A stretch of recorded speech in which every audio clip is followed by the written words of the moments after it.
Hello students, welcome to Tamil Weekend Videos. Previous வீடியோவில் நம்ம representation of function அப்படின்னா என்னென்னு பார்த்தோம். இந்த வீடியோவில் types of function என்னென்னு சொல்லி பார்க்கலாம். நிறைய டைப் இருக்குது. அதில் ஃபர்ஸ்ட் ஒன் ஃபங்க்ஷன். ஒன் ஃபங்க்ஷன்னா என்னென்னு பார்ப்போம். இப்படி எழுதிக்கலாம் 1 2 3 ABCD அப்படின்னு இருக்குது. இதை என்னென்னு சொல்லுவோம், டொமைன்னு சொல்லுவோம்.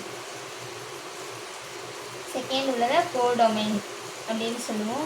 ஒன் ஃபங்க்ஷன் அப்படின்னா டொமைனில் உள்ள எல்லா எலமெண்ட்டும் கோடொமைனில் ஏதாவது எலமெண்ட் கூட கனெக்ட் ஆகி இருக்கணும். அதுதான் ஒன் ஃபங்க்ஷன். ஒன் அப்படின்னா டொமைனில் உள்ள எல்லா எலமெண்ட்டும் கண்டிப்பாக கனெக்ட் ஆகி இருக்கணும். அப்படி இருந்தால் அதை ஒன் ஃபங்க்ஷன் அப்படின்னு சொல்லுவோம். Second type many one function. ஒரு பர்சன் ஃபிலிம்ஸ் அப்படின்னு எடுத்துருக்கிறேன். பர்சன் 1 பர்சன் 2 3 4 4 பர்சன் இருக்காங்க. இதில் 3 ஃபிலிம் இருக்குது. அப்போ பர்சன் 1 2 ஃபிலிம் ஒன் பார்க்க போகிறாங்க. இப்போ மெனி ஒன் ஃபங்க்ஷன் டொமைன் ரெண்டு இது ஒரே கோடொமைன் கூட கனெக்ட் ஆகி இருக்கலாம். அப்படி கனெக்ட் ஆகி இருந்துச்சுன்னா மெனி ஒன் ஃபங்க்ஷன் அப்படின்னு சொல்லுவோம். Next onto function into function. Onto function அப்படின்னா 1 4 2 5 3 6 இப்படி கனெக்ட் ஆகி இருக்குது. இதை என்னென்னு சொல்லுவோம், கோடொமைன்.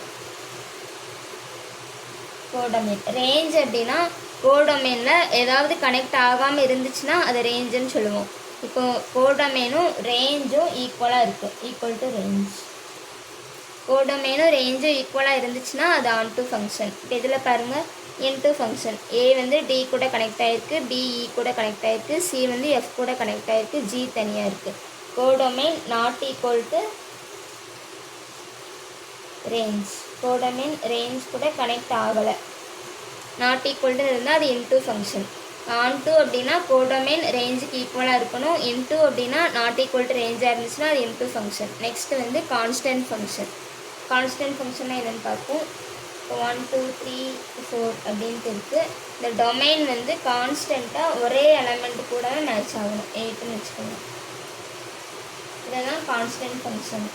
கோடொமைனில் ஒரே ஒரு எலமெண்ட் தான் இருக்கும். கான்ஸ்டண்ட்டாக இந்த டொமைனில் உள்ள எல்லா எலமெண்ட்டும் இது கூட கனெக்ட் ஆகும். அதுதான் constant function. Next identity function.